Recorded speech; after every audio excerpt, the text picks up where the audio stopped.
realized a number of years ago with my colleagues that, and this really came as a shock to me, talking to my 19-year-old students, 20-year-old students who'd been in the formal education system for, say, 18, 15 years.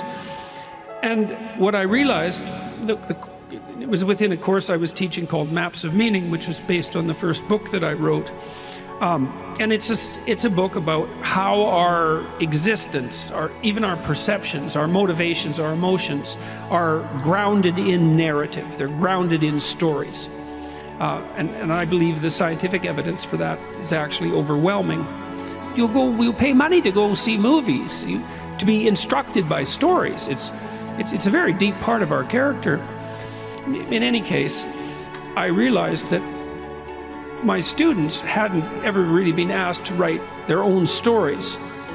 And you can write a story about who you've been, and you can write a story about who you are now, but you can also write a story about who you could be. And they had written essays on all sorts of abstract topics and been asked to think to some degree deeply about those topics, but no one had ever sat them down and said explicitly, okay, look, kid, here's the deal. You can have what you want and need, assuming you're taking care of yourself, right? Assuming that you're starting out with the proper attitude towards yourself, which is that you're worthy of care and respect, and there's something to you that's valuable that at least could be developed. You need to give yourself that amount of credit, like you would with anyone that you might be willing to attempt to care for and love. And then the next question is, all right, you can have what you want, but you have to specify it. What would you like from your friends 3 to 5 years down the road? What would you like your friendship network to look like? What would you like to do? How would you like your career to shape itself? How are you going to take care of your family? And what about children and a long-term mate, a wife or a husband? What are you going to do with your time outside of work that's useful and engaging and meaningful and productive? How are you going to take care of yourself mentally and physically? And how are you going to withstand temptation so that it doesn't take you down in the particular way that temptation might take you down? And so you're asked to write a few sentences, not to be obsessive about it, but to sketch it out like a bad first draft, And then you're asked to write for 15 minutes. It's like, okay, it's 3 to 5 years down the road, and you have what you need and want to make your life what it needs to be, so that you can be a good person in the face of the suffering of life. What does it look like?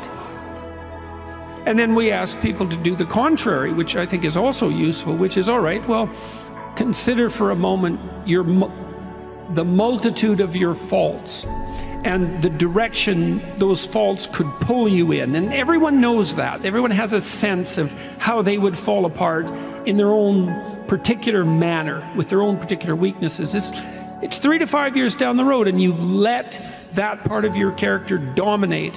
What particular corner of hell is it that you're now occupying?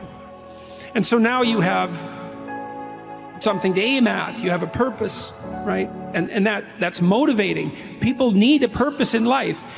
You need a purpose neurochemically, because without a purpose, you don't feel any positive motivation or any positive emotion.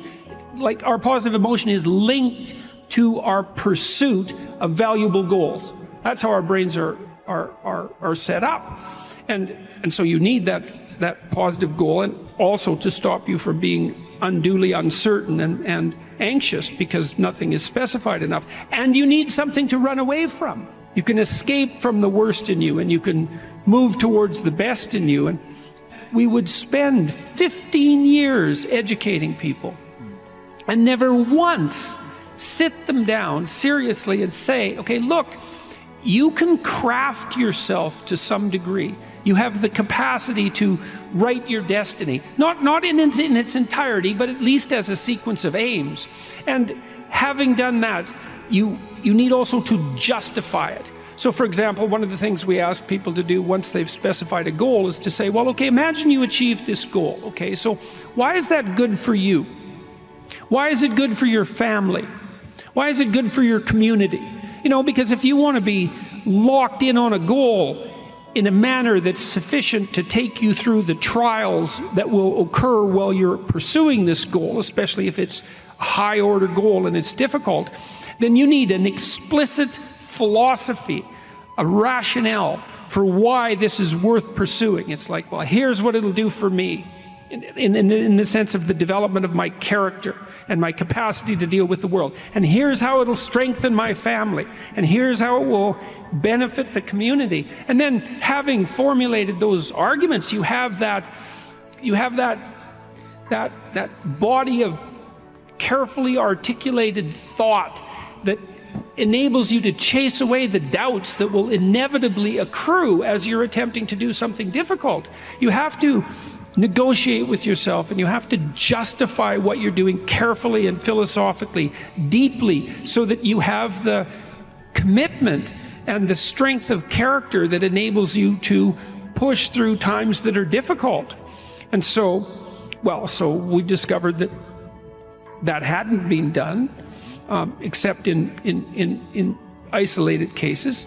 There were some business people who were working on similar projects, and a man at the University of Texas at Austin, James Pennebaker, and the program has been phenomenally successful, and thousands of people have now done it online. And so if you have any interest in doing this, which I would recommend, it's also okay to do it badly, because a good first draft aim for your life is incomparably better than vague, nihilistic hopelessness. And you're not going to get it right anyways, because what do you know? You know, you're going to pursue your goal avidly for a year or so, especially at your age, and you're going to learn a bunch. And then your trajectory is going to shift.